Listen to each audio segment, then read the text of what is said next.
말씀을 가지고 지존자의 은밀한 곳에 사는 자라는 제목으로 함께 은혜 나누려고 합니다. 우리가 사는 세상은 너나 할 것 없이 환난과 질고가 많습니다. 이런 어려움이 밖에만 있는 것이 아니고 안에도 있고 왼쪽에만 있는 것도 아니고 오른쪽에도 있고 앞에만 있는 것도 아니고 뒤에도 있고 위에만 있는 것도 아니고 아래도 있고 전방위로 무시로 항상 우리 주변에 어려움들이 많이 일어나고 있습니다. 하늘에서도 있고 땅에서도 있고 바다에서도 있습니다. 밤에만 있는 게 아니고 낮에도 있고 어두울 때만 있는 것도 아니고 밝을 때도 있고 나이 뭐 늙었다고 없는 것도 아니고 젊어도 있고 태어난 자들도 질고가 있는 것을 우리가 종종 보게 되었습니다. 우리가 사는 세상은요 무시로 전방위로 어려움이 뺑 둘러싸여 있다는 것 나이 좀 드신 분들은 다 알고 있습니다. 이런 혼란이 언제 어디서 누구에게 어떻게 왜 올지 아무도 알지 못하는 것입니다. 그래서 혼란이고 그래서 고단이 극심한 것을 우리가 잘 알고 있습니다. 왜 그렇습니까? 인생은 약하고 세상은 강하기 때문에 그렇습니다. 그래서 사람들은 저마다가 안전지대를 찾는 것을 볼 수가 있습니다. 어디에 있으면 좀 안전할까? 그러나 여러분 이 세상에는요 정감록에 나오는 십성지 같은 곳은 없습니다. 그런 곳도 없고 그런 사람도 없고 그런 학문도 없고 그런 과학도 없고 그런 종교도 없습니다. 오직 성경은 이렇게 말하고 있습니다. 하나님만이 우리의 뭐가 되신다고요? 피난처가 되신다. 아멘. 저는 우리 모든 성도가 1절 말씀에 나온 대로 지존자의 은밀한 곳에 거주하며 전능자의 그늘 아래 사는 자가 되기를 주의 이름으로 축원합니다. 그러면 3절의 말씀처럼 어떤 현상이 일어납니까? 새 사냥꾼의 올무에서와 심한 전염병에서 건짐을 받는 은혜가 있습니다. 이런 은혜가 있기를 주님의 이름으로 축원합니다. 지금 온 세계가 중국 무한발, 후한발이죠. 한문으로는 우리가 무한 무기 무자에다가 한날 한자 이렇게 되어 있습니다만 발음은 우리가 우한이라고 합니다. 신종 코로나 바이러스로 말미암아서 두려움에 들고 있는 것이 사실입니다.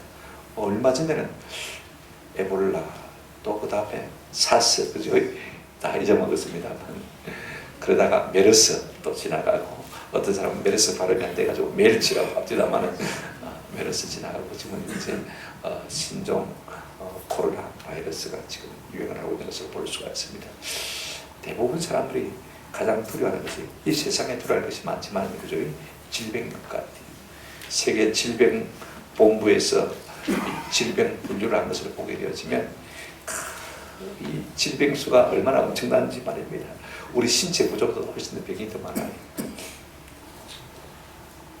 12,420개 12,420개 적어 보입니까? 많아 보입니까? 내 머리끝부터 발끝까지 장기를 다 헤아려고 해도 12,420개가 안 되는데 말입니다. 질병은 그보다 훨씬 더 많은 것을 우리가 볼 수가 있습니다. 여러분 가장 흔한 질병이 뭘까요? 감기? 다 그렇게 생각합니다만 그렇게 감기를 많이 앓고 있지 않습니다. 보통 성인의 70% 이상이 치주염, 그죠? 잇몸병을 다 갖고 있는 것을 볼 수 있습니다. 가장 흔한 병이 치주, 이빨이고 가장 무서운 병이 뭘까요? 나라마다 좀 주관적인 문제입니다만은요. 암, 메르스, 예? 예? 스트레스, 예. 스트레스 한다고 해서 죽는 건 아닙니다. 그죠? 가장 무서운 병이 광견병입니다. 광견병. 개한테 물리는데 그냥 보통 개한테 물린 게 아니고 미친 개한테 물리는. 다른 말로 말하면 공수병이라고 해요. 물을 두려워합니다. 광견병에 물려서 광견병이 걸리면요, 물을 두려워하게 되는데 뭐 큰 물만 무서워하는 게 아니고 마시는 물도 무서워합니다. 물을 먹을 수 있습니까? 없습니까? 물이 두려우니까 못 먹어요. 그래서 이 병에 걸려가지고 나은 사람은 세상에서 한 사람도 없습니다. 그러니까 가장 무서운 병이 아마 광견병. 사람마다 좀 주관적이긴 합니다만은요. 그만큼 우리가 병이 많은 세상 가운데 살고 있습니다. 정신적인 질병도 엄청나지만은 특별히 공포증도 수백 개가 되지 않습니까? 어떤 사람은요 동그라미만 보면 무서워서 옴짝달 살을 못합니다. 그 동그라미가 뭐라고 그래요? 그래서 동그라미 공포증도 있습니다. 그런가 하면 어떤 사람들은 노란색만 보면요 무서워서 어떻게 할 줄 모르는 사람이 있습니다. 노란색 공포증도 있습니다. 그게 무슨 병입니까? 그런데 그 사람들은요, 그 동그라미를 보고 그렇게 무서워합니다. 노란색을 보고 그렇게 무서워하는 것을 볼 수가 있습니다. 우리가 이런 세상에 살면서 어떻게 하면 안전할 수 있을까? 오늘 본문을 따라서 우리가 좀 생각해 봤으면 참 좋겠습니다. 지존자의 엄밀한 곳, 전능자의 그 나라에 사는 사람이 어떤 사람인지 좀 살펴보고요. 그런 사람들은 어떤 보장을 받고 사는지, 그런 사람들은 어떤 약속 가운데 있는지를 한번 살펴보면서 은혜를 받았으면 참 좋겠습니다. 첫 번째 우리가 생각할 것은 지존자의 은밀한 곳에 사는 사람은 어떤 사람인가? 1절 한번 보시기 바랍니다.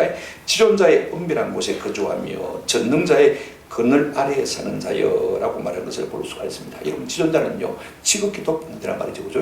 전능자란 말은 능치 못함이 없는 분이라 그 말입니다. 그죠? 그러니까 지존자나 전능자란 말은 똑같은 말입니다. 그죠? 누굴까요, 여러분? 지존자, 전능자 누굴까요? 우리가 10편 38편 18절에 보게 되어지면 여호와라 이름하신 주만 온 세계 위에 지존자로 알게 하소서. 하나님만 누구라고요? 가장 높으신 하나님이라는 것입니다. 그분이 누구십니까? 바로 하나님이시것을 볼 수가 있습니다. 그렇다면 지존자의 은밀한 곳, 전능자의 그늘 아래, 이것이 도대체 어디를 말하는 것일까? 여러분, 답은요, 하나님 자신. 자, 시편 121편 5절에 여호와는 너를 마시는 자시라 지키시는 이시라. 여호와께서 내 오른쪽에서 내 그늘이 되신다.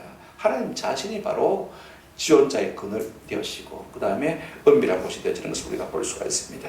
그래서 시편 17편 1절에 나를 눈동자같이 지키시고 주의 날개 그늘 아래 감추사라고 말하고 있는 것을 볼 수가 있습니다. 그런가 하면 또 다른 하나는요, 한번 합시다. 십자가 그늘 아래. 예, 우리가 조금 전에 찬송을 불렀습니다만은 진짜 안전한 안전지들은 예수 그리스도의 십자가 그늘 아래 밖에 없다는 사실을 우리가 알 수가 있습니다.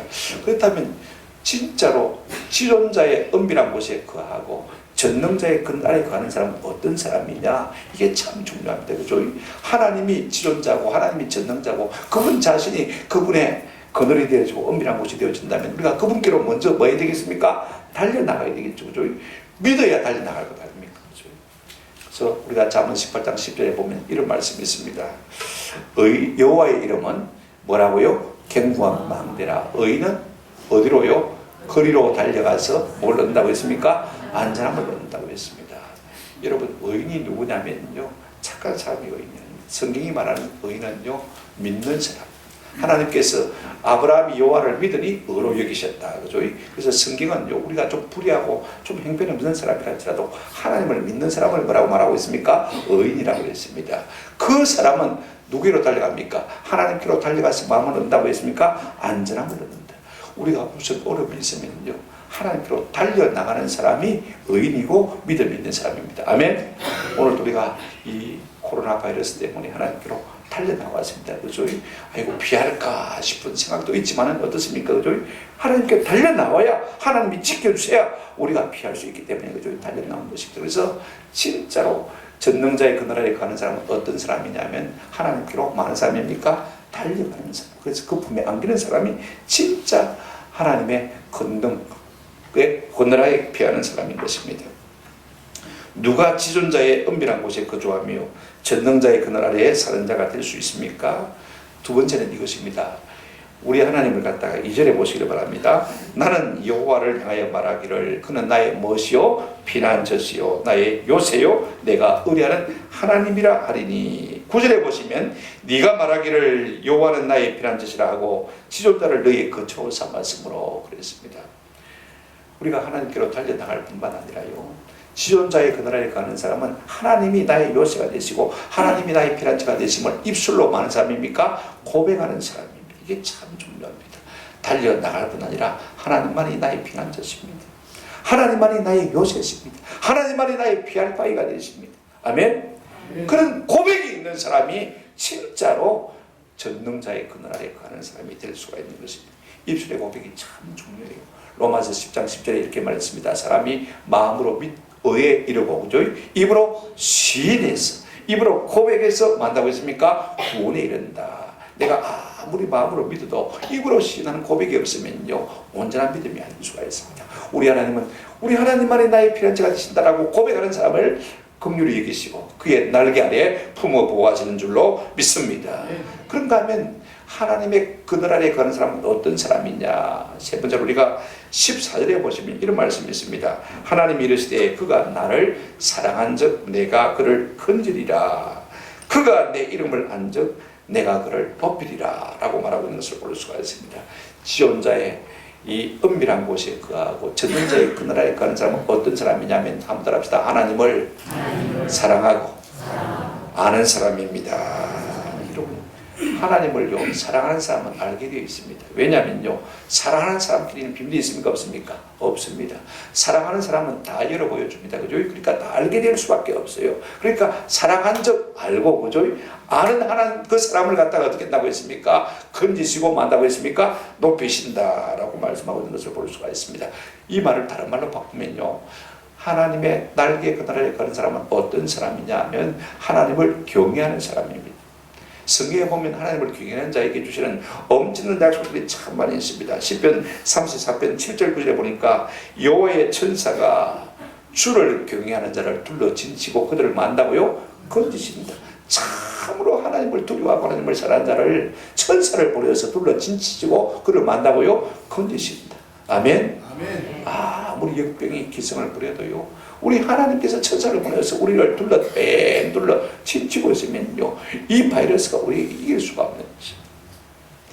9절에 보시면 너희 성도들아 여호와를 경외하라. 그를 경외하는 자는 뭐가 없으리로다? 부족함이 없으리로다. 건강에도 물질에도 지위에도 명예에도 권세에도 부족함이 없게 준다고 했습니다. 여러분 잠언 14장 26절 27절에 보면 여호와를 경외하는 자에게는 견고한 의뢰가 있나니 그 자녀들에게 뭐가 있다고 했습니까? 피난처가 있다고 했습니다. 우리 부모들이 하나님을 경외하면요, 하나님께서 우리의 자녀들에게 뭐가 되준다고 했습니까? 피난처가 되준다. 아멘. 우리 부모들이 경건하게 살아야 될 이유가 여기에 있습니다.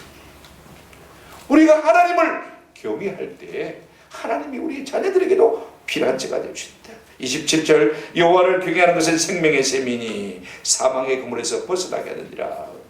여러분 하나님을 경외할 때 우리 속에 생명이 살아 약동한 은혜가 넘치게 될 줄로 믿습니다. 19장 23절 한번 읽어보십시다. 19장 23절 넘겨주십시오. 예, 시작. 여호와를 경외하는 것은 사람으로 생명에 이르게 하는 것이라. 경외하는 자는 족하게 지내고 재앙을 당하지 아니하느니라. 하나님을 경외할 때, 하나님을 사랑할 때 이것이 우리에게 생명에 이르게 하는 것이 되어지고 재앙을 당하지 아니한다라고 말씀하고 있습니다. 그러므로 누가 전능자의 그 나라에 거하는 사람이냐? 그분만이 우리의 피난처가 되심을 알고 그분께로 달려가서, 그죠? 그분이 나의 요새가 되시고 그분이 나의 피난처가 되심을 입술로 말하고요 고백하고 그분을 사랑하고 그분을 경외하는 자가 비로소 전능자의 그늘 아래에 거하는 사람이 될 수가 있다는 사람. 그래서 그 사람을 하나님께서 눈동자같이 지켜주실 줄로 믿습니다. 이 어려운 때 우리 모두가 하나님께로 달려나가, 그죠? 하나님이 나의 피난처가 되심을 고백하고 또 하나님을 사랑함으로 말미암아 하나님의 손에 도우심을 받아서 넉넉히 승리하는 저와 여러분 되시기를 주님의 이름으로 축원합니다. 그렇다면 이렇게 전능자의 그늘 아래 거하고 지존자의 은밀한 곳에 거하는 사람에게 주시는 하나님의 보장이 뭐냐? 3절 보시면요, 한마디로 이는 그가 너를 새 사냥꾼의 올무에서와 심한 전염병에서 건지실 것이미로다. 10절에 보시면 화가 내게 미치지 못하며 재앙이 내 장막에 가까이 오지 못하리니 라고 말씀하는 것을 볼 수가 있습니다. 여러분 우리가 전능자의 그늘 아래 가게 될 때 하나님이 우리에게 주는 보장이 무엇이냐면요, 여러분 올무도 소용없습니다. 심한 전염병도 넉넉히 이길 줄로 믿습니다. 재앙이 우리 가운데 가까이 하지 못하는 은혜를 누리게 될 줄로 믿습니다. 구체적으로 생각해 보십시다. 여러분 우리가 하나님의 날개 그늘 아래 거할 때 하나님이 어떤 보장을 우리에게 주시냐면요, 한번 더 합시다. 올무와 질병에서 건져주십니다. 3절 보십시오. 제 말이 아닙니다. 자 보십시오. 3절에 뭐라고 했습니까? 이는 그가 너를 새 사냥꾼의 올무에서와 심한 전염병에서 건지실 것입니다. 킹제임스 번역은 이렇게 번역했습니다. 참으로 그가 너를 새 사냥꾼의 득과 지독한 전염병에서 건져내실 것입니다. 그랬습니다. 이게 이런이라는 말을 갖다가 참으로라고 말을 바꾼 것을 볼 수가 있습니다. 여러분 시골에 가면요, 시골 사람들은 올무 덫이 무엇인지를 잘 압니다. 몇 년 전에 설인가 그런가 제 친구가 하나 있는데 종목사 멧돼지 먹으러 온다고 그러더라고요. 무슨 멧돼지 그랬더니 올무 나가지고 설에 장난으로 나한테 멧돼지가 걸려 들어가 잡았대요. 먹으러 온다고 그러더라고. 그 먹으러까지 가겠나 내가 그러고 말았습니다만은요. 올가미를 가지고 촌에 가면 뭘 잡습니까? 멧돼지도 잡고 토끼도 잡고 그죠? 노루도 잡고 이렇게 하는 것을 볼 수가 있습니다. 저희 어릴 때는 나락 필 때요. 그때 새들이 참 많지 않습니까? 그죠? 그러면 한 두 병 남아놓고 그물을 갖다가 나락에 뒤집어 씌웁니다. 그죠? 그러면 어떡합니까? 마지막까지 비어 들어가면요. 이제 자꾸 그물 속으로 이 껌 같은 거, 그 다음에 매출 있지 않습니까? 그죠? 매출 같은 게 모여들고 날아가지를 못하고 그래서 이제 한 움큼 잡는 것을 우리가 종종 경험했습니다. 올무나 덫의 공통점이 뭐냐면요. 짐승이나 사람 모르게 놓는 것입니다. 그죠? 모르게 놓았는데 뵐 수 있습니까? 당해야 되지. 그죠? 우리가 뭐 눈이 있는 것도 아니고 눈이 사방에 있는 것도 아니고 말입니다. 모든 것을 아는 것도 아니고 그렇지 않습니까? 제일 무서운 것이요. 사람이 사람을 잡으려고 덫을 놓는 것, 올무를 놓는 것. 이게 참 무서워요. 다윗도 왕이었지만은요. 왕도 뵐 수가 없더라고요. 시편에 보니까 141편 9절에 이렇게 말했습니다. 나를 지키사 그들이 나를 잡으려고 놓은 올무와 악을 행하는 자들의 함정에서 막게 하소서 벗어나게 하소서. 왕이지만 왕을 잡으려고 하는 올무가 있고 뭐가 있었습니까? 함정이 있었다고 말한 것입니다. 그렇습니다. 사람이 사는 세계는 이렇게 무서워요. 그런가 하면 여러분 우리가 다니엘을 잘 압니다만 다니엘은 제상입니다. 그죠? 제상인데 그의 주변의 동료들이 그를 시기했어요. 그를 올무에 탁 잡았습니다. 그래서 어떤 시기든지 기도하면 사자굴에 던져넣기로 했는데 다니엘이 거기 걸려들지 않습니까? 그죠? 그래서 이제 사자굴에 던짐을 당했습니다. 그런데 놀라운 것은 사무엘의 고백이 다니엘서 6장 23절에 있습니다. 한번 같이 읽어보실까요? 이렇게 말하고 있습니다. 나의 하나님이 이미 그의 천사를 뭐했어요? 보내어 사자들의 입을 막고요 봉하셨으므로 사자들이 나를 상해하지 못했다. 상했다 못했다? 못했다. 비록 사자굴에 던져졌지만 하나님께서 그 모든 올무에서 그 모든 함정에서 건져주셔서 천사를 보내서 사자들의 입을 딱 봉하시니까 사자가 입을 열지 못해서 여러분 다니엘을 갖다가 조금도 해하지 못했다. 아멘. 이와 같이 올무가 많은 세상이지만은 하나님이 지켜주시니까 그 올무에 걸리지 않냐고 그 함정에 빠지지 않냐고 그 덫에 걸리지 않고 우리가 살아가는 것입니다. 그런가 하면 질병도 마찬가지. 누가 극심한 전염병을 피할 수가 있겠습니까? 누가복음 21장 11절에 우리 예수님께서 말세 징조를 말씀하시면서 이렇게 말씀하고 있습니다. 곳곳에 큰 지진과 기근과 뭐가 있겠고요? 전염병이 있겠고. 이런 전염병이 돌 때 우리가 한 가지 꼭 기억해야 될 것이 있습니다. 한번 따라합시다. 예수님 오실 때가 가까이 됐다. 이거 우리가 지금 예방주사를 맞고 있습니다. 이런 저대는 메르스, 그대는 또 우한 폐렴 다 있지 않습니까? 그죠? 이런 것들이 올 때 아하 주님 오실 때가 가까웠구나 그렇게 느끼시고요. 미리 우리가 마음의 준비를 다거리를 잘해야 돼요. 곳곳에 큰 지진과 기근과 뭐가 있습니까? 전염병이 있습니다. 어쩔 수밖에 없는 것입니다. 여러분 성경에 보면 전염병은요 무엇이냐면 하나님의 심판의 손길입니다. 이스라엘 백성들이 하나님을 거스리고 대적할 때마다 뭘 다스렸습니까? 전염병을 가지고 연병을 가지고 그들을 치시고 심판하신 것을 우리가 볼 수가 있습니다. 하나님께서 크게 사용하시는 세 가지 도구가 있는데 첫째는 칼입니다. 그죠?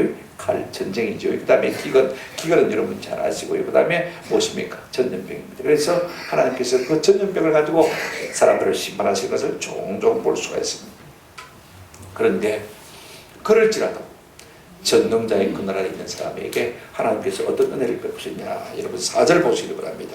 4절 이렇게 말씀하고 있습니다. 그가 너를 그의 깃으로 날개 깃으로 덮으시니 네가 그의 날개 아래에 피하리로다. 그의 진실함은 방패와 뭐가 된다고요? 손방패가 된다. 방패와 손방패가 되어 있어서 우리를 지켜줍니다. 어떤 사람에게요? 하나님의 전능자의 날개 그늘 아래 있는 사람에게 이와 같이 하나님께서 방패와 손방패가 되어주셔서 우리를 지켜준다고 말씀했습니다. 그런다면요 무엇에서 우리를 구원해 주시냐면 공포와 재앙에서 건져주십니다. 5절 한번 보시기 바랍니다. 지존자의 은밀한 곳에 가는 사람을 공포와 전염병에서 지키십니다. 5절 너는 밤에 찾아오는 공포와 낮에 드는 화살과 어두울 때 퍼지는 전염병과 밝을 때 닥쳐오는 재앙을 두려워하지 아니하리로다. 왜 두려워하지 않으십니까? 하나님이 마십니까? 지켜주십니까? 건져주십니까? 그래서 7절에 보면 더 놀라운 말씀이 있습니다. 7절 1000명이 내 왼쪽에서 10,000명이 내 오른쪽에서 뭐 해도요 엎드러지나 이 재앙이 네게는 맞지 못할 것이다. 가까이 오지 못할 것이다. 아멘.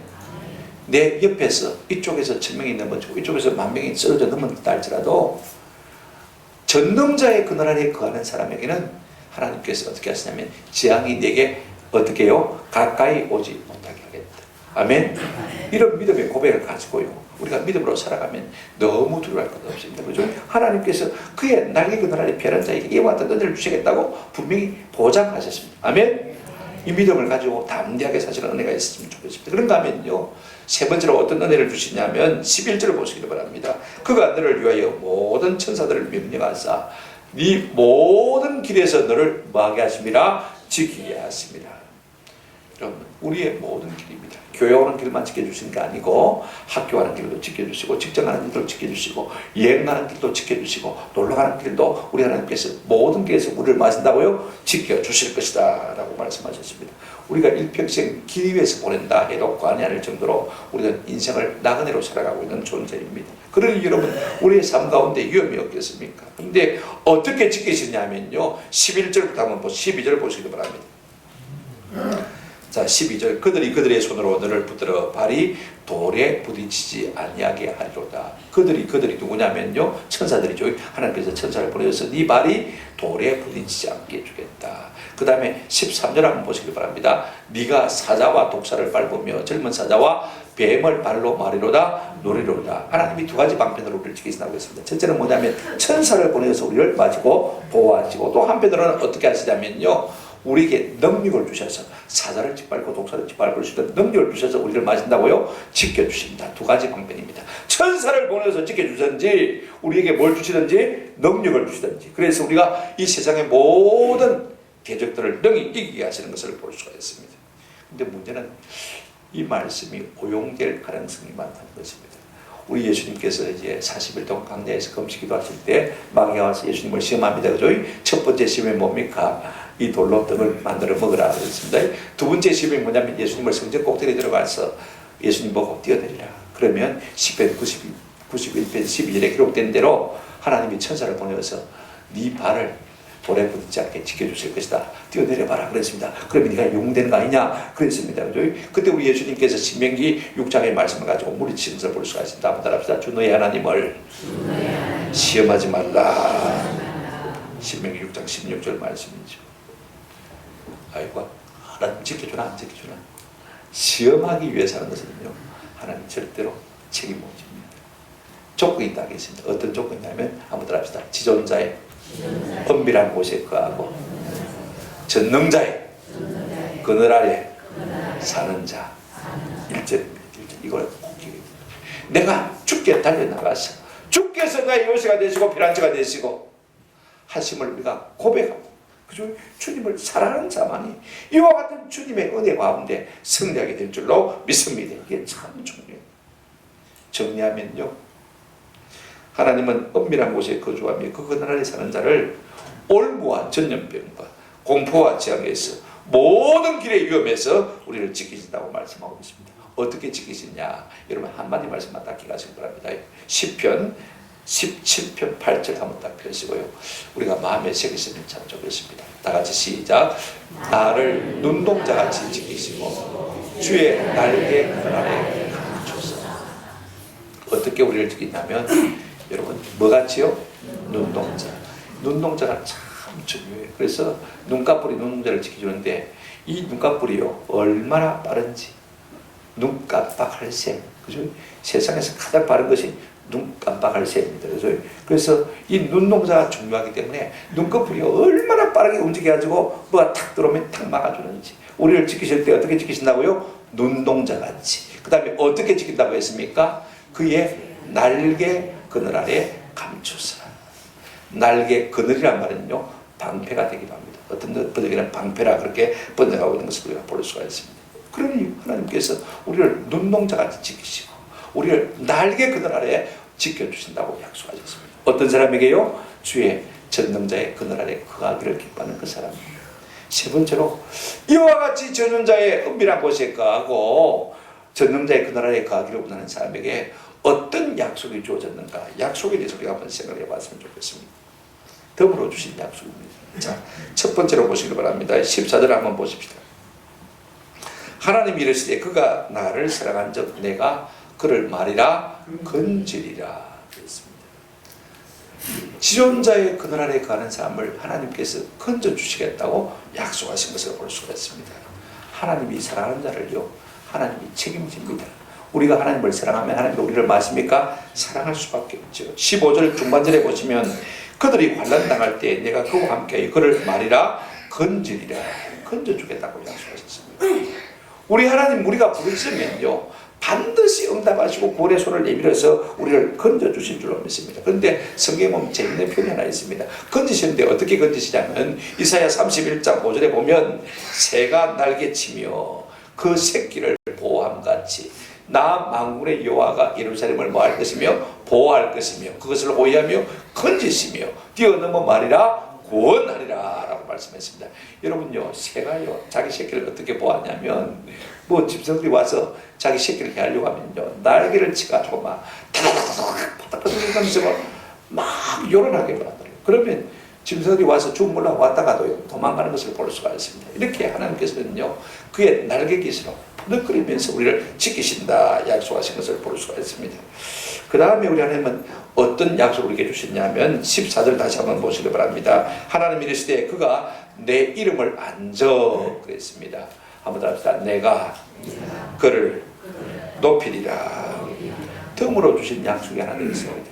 우리가 주님을 사랑하고 주님을 알면요 하나님께서 우리에게 어떤 은혜를 주시냐면 우리를 높이시는 은혜를 주시죠.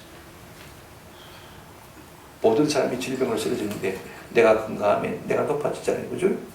여러분 세상에서요 내가 스스로 높아지려고 하면 적이 많습니다. 그렇지 않습니까? 내가 조금 어디 단체에서 두각을 나타내면요 사방에서 날 갖다 끄집어내려고 하는 사람들 얼마나 많은지 모릅니다. 말로 시기하고 모함하고 내가 무슨 발표를 하면요 이상하게 반대할 것도 아닌데 반대를 하고 시비를 걸고 하는 사람들 참 많습니다. 그러니까 내가 스스로 높이려면 참 힘들어요. 그러나 하나님께서 내 사방의 모든 대적을 봐하고 그죠? 나를 탁 높여주시면 누가 나를 해할 자가 있습니까? 누가 나를 끌어내릴 자가 있습니까? 아무도 없습니다. 아무리 바지가리를 잡고 끄집어내려고 해봐야 끄집어내려집니까? 하나님이 존귀케 하는 사람이 누가 낫게 할 수가 있습니까? 할 수가 없습니다. 하나님은 그를 아는 사람, 그죠? 그를 사랑하는 사람을 만나고 했습니까? 높여주시겠다 약속하셨습니다. 잠언 4장 8절에 보면 그를 높이라 그리하면 그가 너를 높이리라. 만일 그를 품으면 그가 너를 영화롭게 하리라고 말씀하셨습니다. 여러분 사람은 다 상대적입니다. 그죠? 우리가 하나님 높이면요 하나님이 우리를 마신다고요 높여주실 줄 믿습니다. 우리가 하나님의 하나님됨을 알아주면 하나님도 우리를 알아주시고 우리를 존귀케 하시고 우리를 높여주는 은혜를 우리 가운데 주실 줄로 믿습니다. 여러분 하나님을 하나님 되게 하는 게 뭡니까? 그분을 인정하면 되는 거예요. 인정하는 게 뭡니까? 하나님 크시다고 했으면요 그분 앞에 피하면 되는 거예요. 내가 어려운 일이 있을 때마다 뽀로로 달려나가서 그분 그늘 아래 가서 피하면 네가 나를 알아주네 고맙다 내가 너를 지켜주마 내가 너를 높여주마 할렐루야. 어려움이 오면요 하나님 앞에 뽀로로 달려나가시기를 바랍니다. 그런가 하면 더 놀라운 말씀이 있습니다. 15절 한번 보시기를 바랍니다. 그가 내게 간구하리니 내가 그에게 말이라 응답하리라. 기도하면 응답해 주겠다 그 말씀인 것입니다. 여러분 자식이 부르짖는데 대답하지 않는 부모가 누가 있습니까? 여러분 엄마들의 귀는요 아이들의 부르짖음에 아주 민감합니다. 사람들은 보통 사람은 못 들어도 자기 아이가 부르짖는 소리를 엄마는요 그냥 막 싱긋지 않아 듣고 바로 달려가서 응답하는 것을 볼 수가 있습니다. 왜 하나님께서 우리에게 응답해 준다고 했습니까? 우리가 자녀이기 때문에 응답해 주겠다고 했습니다. 예수님도 마태복음 7장 7절 8절에 구하라 그러면 너에게 주실 것이요 찾으라 그러면 너에게 찾아낼 것이요 문을 두드리라 그러면 너에게 열릴 것이니 구하는 이마다 받을 것이요 찾는 이마다 찾아낼 것이요 두드리에게는 뭐 할 것이니라 열릴 것이다. 반드시 기도하면 응답해 준다 그 말씀이거든요. 참 중요합니다. 여러분 이것이 뭐냐면요, 하나님을 하나님 되게 하는 거죠. 여러분 자녀가요 부모에게 아무 용하는 것이 없으면 무슨 재미로 부모 노릇을 하겠습니까? 한번 생각해 보십시오. 내가 뭐 해주고 싶은데, 그죠? 뭔가 도와주고 싶은데 자녀가 전혀 부탁하는 게 없어요. 그러면 아버지 어머니 노릇할 재미가 있겠습니까? 없겠습니까? 하나도 없지요. 이거 해달라 저거 해달라 귀찮지만은요 그래서 하니까 재미가 있는 것입니다. 그죠? 우리가 기도하자면 어떻게 되느냐, 하나님을 하나님으로 인정하지 않는 것입니다. 이건 그렇지 않습니까? 진짜 하나님을 하나님으로 인정한다면요 기도하는 사람입니다. 하나님을 하나님으로 높이는 사람은 많은 사람입니까? 기도하는 사람입니다. 그러므로 우리가 기도하지 않는 사람은 하나님을 인정하지 않는 사람이요, 기도하지 않는 사람은 하나님을 많은 사람입니까? 모독하는 사람입니다. 여러분 마태복음 7장 12절 화면 보여주지 마시고 귀찮지만 이 한 구절만은 꼭 찾으십시오. 마태복음 7장 12절.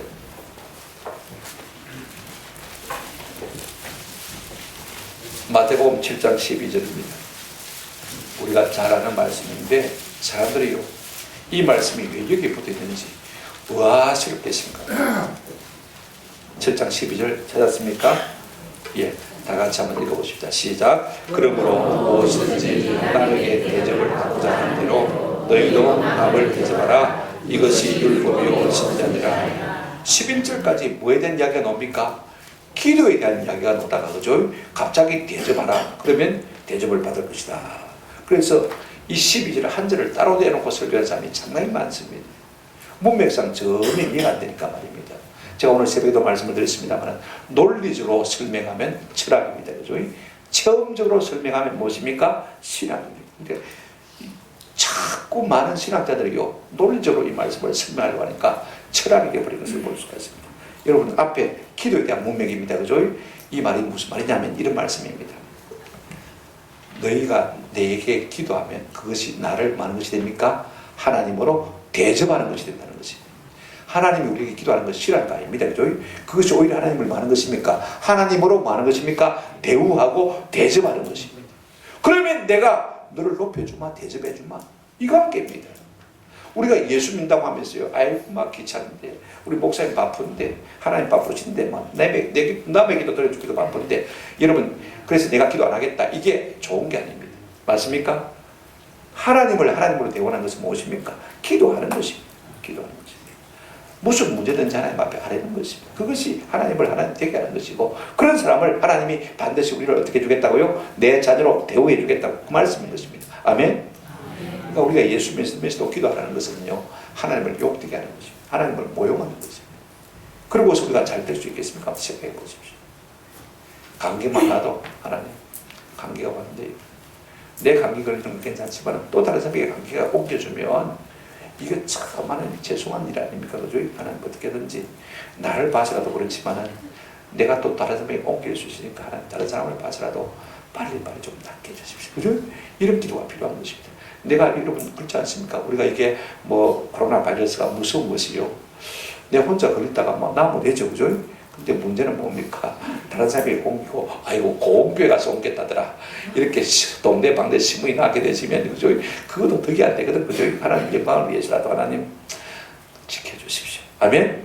그렇게 기도할 때 하나님께서 우리를 그렇게 봐십니까? 대우해 주신다 그 말인 것입니다. 그렇게 약속하시고 있는 것을 우리가 볼 수가 있습니다. 우리 모두가요 기도함으로 하나님을 하나님답게 대우하는 은혜가 있기를 주님의 이름으로 축원합니다. 말씀을 맺습니다. 우리 인생은 약합니다. 세상은 강합니다. 그러니 우리가 참 피할 데가 없어요.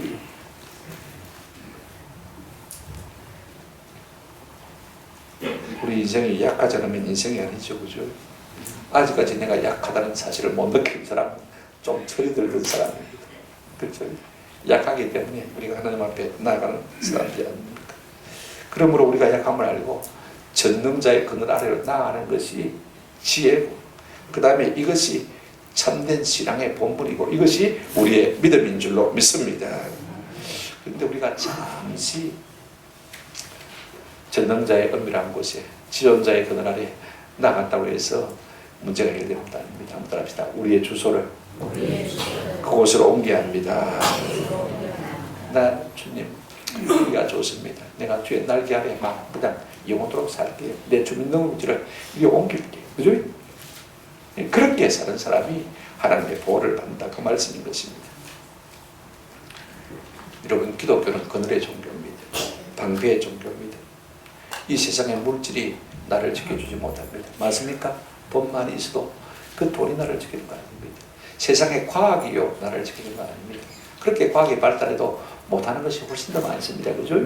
그 다음에 권력의 힘이 우리를 지켜주지 못합니다. 이거 우리가 알수 오직 우리의 안전지대가 되시고 우리의 피난처가 되시는 분은요, 하나님 한 분밖에 없으실 것입니다. 그분의 날개 아래입니다. 그분의 십자가 아래서만 우리가 보호받을 수가 있습니다. 이 세상에 피할 곳이 없기 때문에 우리가 교회에 나오고 우리가 신앙생활하는 것 아닙니까? 시편 61편 3절 말씀입니다.